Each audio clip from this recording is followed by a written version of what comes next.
Mentre si attende a nulla osta per i funerali del piccolo Mattia Antoniello, 2 anni, del papà Marco, 48 anni, e della nonna Maria Grazia Zuin, 65 anni, di Favaro Veneto, travolti e uccisi dall'Audi condotta dalla 32enne tedesca, sembra slittare per il fine settimana la data dei funerali.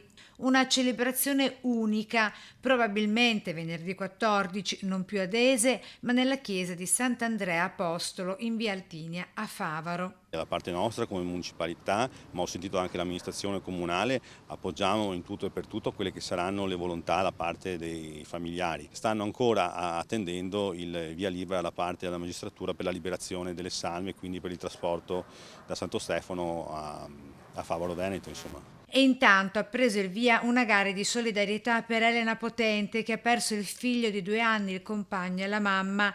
Per lei, tramite i social, gli amici e gli ex compagni di classe hanno avviato una raccolta fondi affinché possa avere un sostegno anche economico, tenendo conto del fatto che aveva avuto dal compagno Marco Antoniello anche un secondo bambino, ora è rimasto senza padre.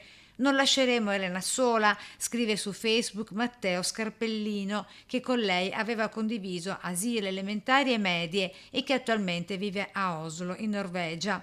Campagna di sostegno cui dà pieno appoggio anche la municipalità di Favaro. Sentiamo anche noi di condividerla e di portarla avanti. Adesso stiamo valutando di mettere l'IBAN sull'atrio della municipalità, di modo che se qualcuno volesse eventualmente sapere dove poter fare questi versamenti, si prenda questo foglio e contribuisca a fare un versamento, perché è il momento di affrontare anche la questione da un punto di vista pratico.